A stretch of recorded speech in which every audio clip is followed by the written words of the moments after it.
नमस्कार दोस्तों, स्वागत है आप सभी का पाथफाइंडर पर। So in a very positive and an amazing development for India दोस्तों, बेंगलुरु में जो हमारा एरो शो फिलहाल चल रहा है, वहां पर हमारे DRDO के द्वारा फाइनली एंड ऑफिशियली इंडिया का जो पहला 100% इंडिजिनस रक्षा कवच प्रोटेक्शन सिस्टम है उसको यहाँ पे अनवेल कर दिया गया है। आप लोग यहाँ पे देख सकते हैं, खबर आज मॉर्निंग में ही सामने आई है और उन्होंने इस तरीके से इस पूरे के पूरे रक्षा कवच प्रोटेक्शन सिस्टम की अनवेलिंग को रिसेंटली हमारे एरो शो में किया है। नौ वैसे तो इसके बहुत सारे मायने हैं, पर्टिकुलरली हमारे एयर डिफेंस सिस्टम के लिए, लेकिन दोस्तों ये खबर बहुत ही स्पेशल बन जाती है फॉर 2-3 मेजर रीजंस। पहली बात तो इस पर्टिकुलर रक्षा कवच प्रोटेक्शन सिस्टम ने DRDO ने बहुत ही ज़्यादा प्राइड के साथ इस बात को कहा है कि इसमें लगा हुआ हर एक कंपोनेंट,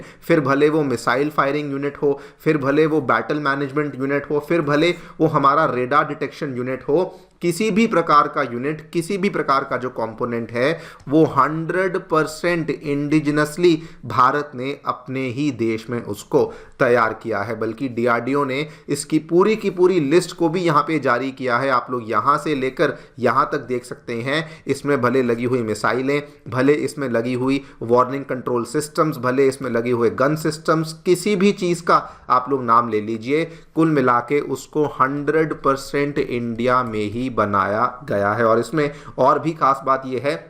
कि इसमें से कई सारे सिस्टम्स तो ऐसे हैं जो कि हमारी प्राइवेट कंपनीज ने पिछले कुछ सालों में ही डेवलप किए हैं। नंबर 2 रीज़न जिसकी वजह से ये बहुत ही स्पेशल बन जाता है, DRDO ने एक ऐसा रक्षा कवच सिस्टम तैयार किया है दोस्तों जिसमें कि लेज़र बेस्ड एनर्जी वेपन्स को भी इंटीग्रेट किया गया है। और ये बहुत ही खास इसलिए बन जाता है बिकॉज अगर आप दुनिया के बड़े बड़े बहुत ही ज़्यादा जो फेमस एयर डिफेंस सिस्टम्स माने जाते हैं, जैसे कि रशिया का S-400 हुआ, यहाँ तक कि जो इवन इज़राइल का आयरन डोम सिस्टम माना जाता है, उसमें भी आपको laser based energy weapons systems जो हैं वो उसके अंदर हमें इंटीग्रेटेड नहीं देखने को मिलते। लेकिन DRDO ने अपने इस रक्षा कवच सिस्टम में उनको भी इंटीग्रेट किया है। एंड नंबर 3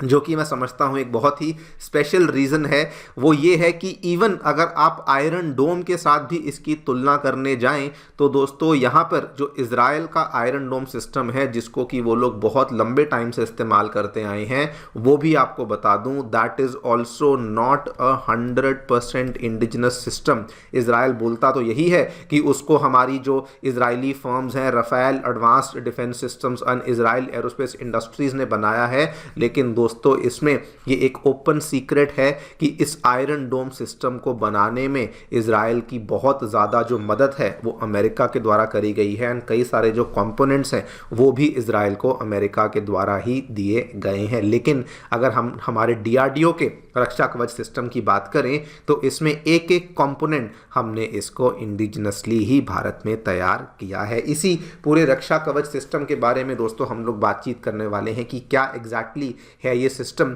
जिसको DRDO ने यहाँ पे अनवेल किया है। इसके जो अलग अलग कंपोनेंट्स जिसकी DRDO ने लिस्ट जारी करी है उसके बारे में भी हम लोग ब्रीफली जल्दी से चर्चा करेंगे एंड ऑल्सो समझेंगे कि क्यों हमारा सिस्टम भारत के लिए बहुत ही ज़्यादा लाभदायक एंड बहुत ही एक स्पेशल सिस्टम बनता है, उसके बारे में चर्चा भी करी जाएगी। आइए शुरू करते हैं मेरे साथ। मेरा नाम है अनिरुद्ध। यदि आप लोग हमें फॉलो करना चाहते हैं, हमारे लेक्चर्स के अपडेट्स को प्राप्त करना चाहते हैं, तो यहाँ पर दिए गए टेलीग्राम चैनल्स के माध्यम से ऐसा कर सकते हैं। दोस्तों आगे बढ़ने से पहले बताना चाहूँगा कि आपकी UPSC परीक्षा की तैयारी को आसान करने के लिए सभी UPSC रिसोर्सेज अब अनअकैडमी के द्वारा आपके लिए निःशुल्क अवेलेबल करवा दिए गए हैं। फिर भले वो मंथली करंट अफेयर मैगजीन्स हों, प्रीवियस ईयर क्वेश्चंस हों, NCERT नोट्स की समरीज हों, प्रीलिम्स के मॉक टेस्ट हों, सभी चीज़ें आपको हमारी नीचे डिस्क्रिप्शन में दिए गए लिंक्स पे अवेलेबल करवाई गई हैं। फिर भी कोई डाउट है, कोई भी आपके मन में क्वेरी है, तो आप लोग डायरेक्टली यहाँ पर दिए गए इस फ़ोन नंबर पे फ़ोन कर सकते हैं एंड हमारी टीम्स आपको हैप्पीली यहाँ पर असिस्ट भी कर देंगी। All right, so directly coming to the news दोस्तों, जैसा कि मैंने आपको स्टार्टिंग में बताया, फिलहाल हमारे बेंगलुरु में चल रहे एरो इंडिया शो 2025 में डीआरडीओ ने दोस्तों पहली बार अपना जो रक्षा कवच प्रोटेक्शन सिस्टम है इसको यहाँ पे अनवेल कर दिया है। Now directly coming to the point कि what exactly is Raksha Kavach, तो डीआरडीओ ने यहाँ पे बताया है कि जो रक्षा कवच सिस्टम है, सबसे पहले तो ये एक मल्टी लेयर्ड सिस्टम है। यानी कि मल्टी लेयर्ड का मतलब क्या है कि अगर मान लीजिए सामने से हमारे ऊपर अटैक होता है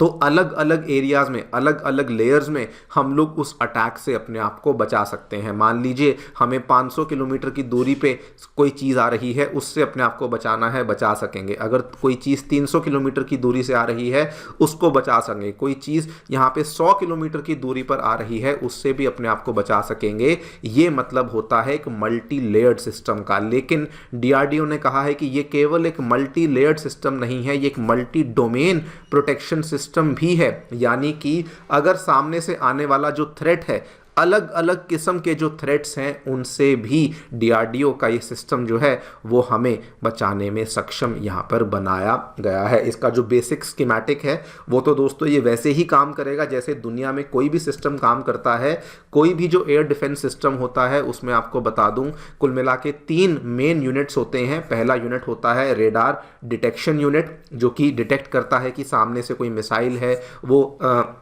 कहाँ से आ रही है, कितनी दूरी से आ रही है, कितनी स्पीड से आ रही है। वो ये सारा कुछ डिटेक्ट करने के बाद उसके बाद वो सिग्नल देता है बैटल मैनेजमेंट और कंट्रोल यूनिट को, जो कि यहाँ पर आप देख सकते हैं इसका सेकंड कंपोनेंट है। और ये वाला जब कंपोनेंट है, जब इसको सिग्नल मिल जाता है उसके बाद ये यहाँ पे कमांड देता है मिसाइल फायरिंग यूनिट को, जिसके बेसिस पर एक काउंटर मिसाइल बेसिकली सामने से आने वाली मिसाइल को डिस्ट्रॉय करने के लिए फायर करी जाती है। नाउ डीआरडीओ ने जो ये multi layered multi domain system है, इसके अलग अलग कंपोनेंट्स के बारे में भी यहाँ पे पूरी डिटेल बताई है। इसके बारे में आपको ब्रीफली बता दूं, जितनी भी दोस्तों टेक्नोलॉजीज़ यहाँ पर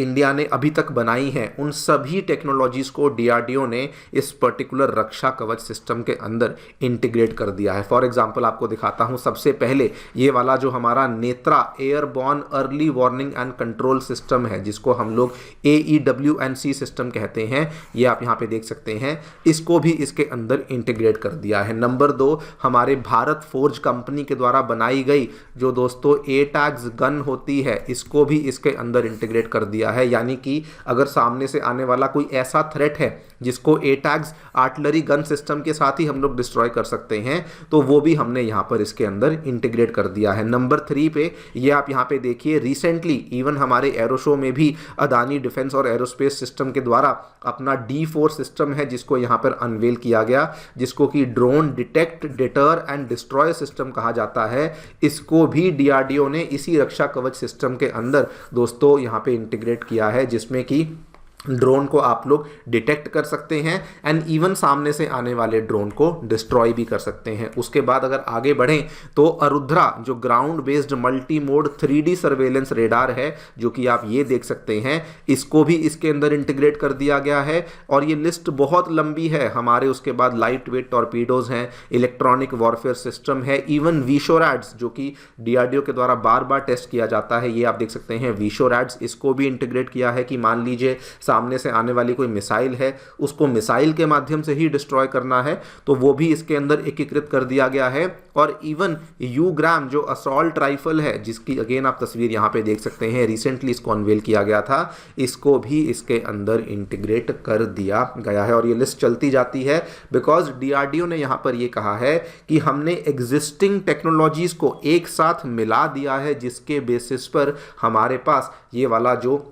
एक बहुत ही ज़्यादा बड़े लेवल का जो रक्षा कवच सिस्टम है वो बेसिकली यहाँ पर तैयार हो चुका है। लेकिन दोस्तों इस पूरे रक्षा कवच सिस्टम में जो चीज़ सबसे ज़्यादा यहाँ पर स्टैंड आउट करती है, जो चीज़ सबसे ज़्यादा यूनिक देखने को मिलती है, वो है कि डीआरडीओ ने इसमें लेज़र बेस्ड एनर्जी वेपन्स को भी इंटीग्रेट करना शुरू कर दिया है। और यही इसका सबसे ज़्यादा स्टैंड आउट कॉम्पोनेंट है, क्रूशियल कॉम्पोनेंट है। बिकॉज अगर आप दुनिया का कोई भी एयर डिफेंस सिस्टम सिस्टम देखें, फिर भले वो S-400 हो जो कि दुनिया का सबसे पावरफुल सिस्टम माना जाता है, फिर भले यूएसए का थार्ड सिस्टम हो, इजराइल का आयरन डोम सिस्टम हो, किसी में भी लेज़र वेपन्स को डायरेक्टली इंटीग्रेट नहीं किया गया। हाँ, इन्हीं कंट्रीज के पास लेज़र वेपन्स अलग से हो सकते हैं, हम लोग उसकी बात नहीं कर रहे, लेकिन डीआरडीओ ने एक ऐसा मल्टी लेयर्ड इंटीग्रेटेड सिस्टम तैयार किया है जिसमें कि इस पर्टिकुलर लेज़र वेपन को भी इंक्लूड कर लिया गया है। सवाल ये आता है कि इसका फ़ायदा भारत को क्या होगा। तो देखिए, सबसे पहले तो obviously just like any other air defence system, ये वाला जो रक्षा कवच सिस्टम है दोस्तों, इससे हम हमारे military assets, soldiers, armoured vehicles, इन सभी चीज़ों को तो बचा ही सकेंगे, लेकिन साथ में इस पर्टिकुलर सिस्टम में हमारे डीआरडीओ के एक साइंटिस्ट हैं डॉक्टर DS पांड्यान, उन्होंने यहाँ पर ये कहा है कि इस सिस्टम को तैयार इस तरीके से किया गया है कि इसमें nano technology based composite materials का इस्तेमाल किया गया है, जिसकी वजह से ये सिस्टम बहुत ज़्यादा लाइट वेट और बहुत ज़्यादा ड्यूरेबल बन चुका है, जिसकी बदौलत हम अगर कल को इस सिस्टम का इस्तेमाल करना चाहते हैं तो हमारी जो रिस्पॉन्स कैपेबिलिटी है वो बहुत ज़्यादा रैपिड बन जाती है और सामने से आने वाले थ्रेट्स को हम लोग बहुत ही तेज़ी से न्यूट्रलाइज कर सकते हैं। और द बेस्ट पार्ट, जो कि अगेन मैं पहले भी कह चुका हूं, दोबारा भी इन्होंने भी यहीं पर यही कहा है कि इसका जो सबसे खास बात है वो यही है कि इसमें अलग अलग मल्टीपल सिस्टम्स को एक ही जगह पे इंटीग्रेट किया गया है। आपको सुनने में लगता होगा कि ये अलग अलग टेक्नोलॉजीज ही तो हैं, लेकिन दोस्तों उनको इस तरीके से इंटीग्रेट किया गया है कि हमारा जो यहाँ पे रेडार यूनिट होगा वो देखेगा कि सामने से किस तरह का थ्रेट आ रहा है एंड उसके बाद अकॉर्डिंगली उसको उसी तरीके से वहाँ पे डिस्ट्रॉय भी किया जाएगा। देखते हैं दोस्तों आगे क्या होता है। बाकी आप लोग जो भी सोचते हैं डेफिनेटली बताएं कमेंट सेक्शन में। Thank you so much for listening, stay tuned and stay